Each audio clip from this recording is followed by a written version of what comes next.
futbalovom plese, tej je Horec Bodina. Ja verím tomu, že sa budete dnes tu v Kultúrnom dome cítiť veľmi dobre. No a o to sa postará kapelka, ktorá je naštartovaná za mnou, a síce Trio Impuls. Dobrý večer. Áno, toto sme chceli.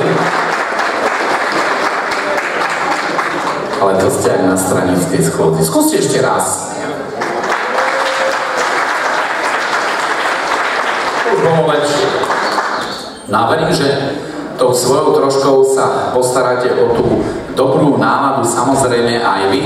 Dúfam, že ste si ju doniesli so sebou v tých taškách medzi tými topánkami, bez odpätkov, s tými chlebičkami a tak ďalej. Čiže tá nálada, verím tomu, že už je tu a že sa preniesie s tým, ktorú nám ponúkne kapelka, o ktorej som hovoril. Ja si myslím, že ten môj úvod by už stačil. A ja by som pozval sem pod pódium, aby nemusela sa terigať hore jedna druhá celebrita miestna. Takže poprosil by som starostku pani Marcelu Filovú a predsedu telovýchovnej jednoty Horec Bodina pána Petra Dúbravku. Môžete zostať dole, priatelia. My vám dáme mikrofón. Dáme vám ho.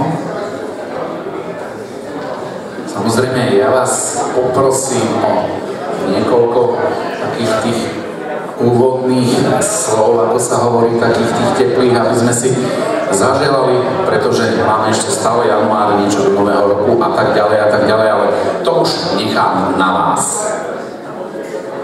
Vážené dámy, vážení páni, opäť sa tu stretávame po roku na našom futbalistickom plese, ktorý je vlastne teraz druhý v poradí. Som rád, že sme sa tu došli v takom hojnom počte. Týmto plesom chceme ukázať, že futbal nie je iba o kopaní do hopy, ale že vieme pre ľudí pripraviť aj trochu kultúry, takže dúfam, že sa budete dobre zabávať a že nebudete sklamaní z dnešného večera. Nechcem tu hovoriť veľa rečí, pretože ste si zaplatili za to, aby ste si zatancovali a nie ma počúvali.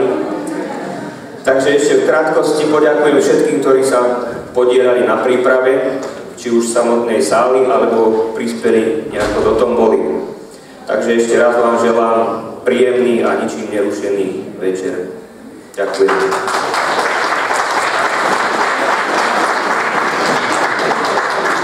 Milé dámy, milí páni, dovolte mi, aby som aj ja v mene vás všetkých a mene svojom poďakovala našim organizátorom dnešného futbalistického plesu a želám vám, aby sa vám tento ročník vydaril tak, ako ten predchádzajúci. Chalani, určitú dobu si všímam, že ste veľmi šikovní. Snažíte sa a robíte pre našu obec teda nielen ten šport, ale tak, ako si povedal, aj tú kultúru. Na tomto plese ste si dali dosť záležať. Už minulý týždeň ste sa tu zišli a svojpomocne ste tu vybrúsili a vyleštili tieto parkety, za čo vám mene obecného radu veľmi pekne ďakujem aj mene všetkých občanov. A želám vám teda do jarného kola, aby sa vám darilo, aby ste boli úspešní a aby sa vám vo všetkom, či v súkromí, aby ste pokračovali vlastne v tom všetkom, čo robíte. Chcela som, mám vás ešte jednu takú malú prosbu, neviem teda, či to je vhodné alebo nie, ale už keď som sa rozhodla, tak už to poviem. Dobre viete, že naša obec má dosť veľa starých ľudí a zišla by sa nám obec omladiť. Tak ja by som teda, keď ste takí šikovní, keď dokážete zorganizovať toto všetko, je to teda dosť tých chalanov, schopných a mladých, a nie len Bodina, ale minimálne v Prečíne poznám jedného, ktorý je taký. Tak teda, ak by ste boli takí dobrí aj po tejto stránke, sa teda posnažili a uvidíme takto rok, či si z mojich slov niečo robíte. Ďakujem vám a vám všetkým, milé dámy, milí páni, prajem príjemnú zábavu. Pekný večer. No, keďže mi starostka povedala, aby som ich pustil čo najskôr, ja môžem len potvrdiť jej slova, naozaj bola dvakrát kvôli tomu v Považskej Bystrici na gynekológii, aby si zistila celkový stav, samozrejme na urológii, ale už ste zobrali predsedovi slovo a mikrofón. Ja som počul, že ste sa nejak posilnili pred tou javnou časťou, pán predseda. No, neviem, či len hráčsky, alebo čo mi k tomu môžeš povedať? Áno, alebo... No, vyzerá, že sa trochu na našich chalanov podobá. Dámy a páni, dúfam, že ho drapnem dobre. Predstavujem vám asistenta trénera Jara Kopáča, Muca Kopáča. Asistent trénera je Horec Hodina. Priznám sa, že bol som u Jara na dvore pred Vianocami. Ja som myslel, že Bodianci tam majú tréning, lebo len choď hore, vytlač ho ze 16. Čo si debil? Otvorím dvere. Jaro na dvorku, 11 zajacov vypustený. Prišiel k tomu najväčšiemu, hovorí mu, keď si poviem tlač, tak ich tlač. Chytil ho, sekol ho po ušoch a obráti sa k tomu kotiercu s zajacami a hovorí, chalani, striedame.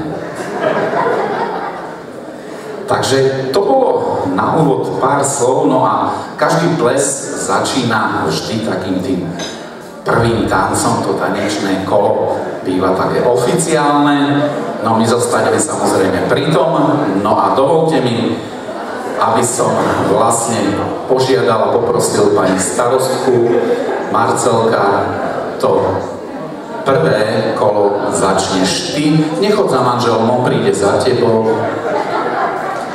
Či máte to tak doma natrénované? Takže dámy a páni, prvý tanec dnešného plesu. Nech sa páči. Samozrejme, verím tomu, že ostatní sa pridajú.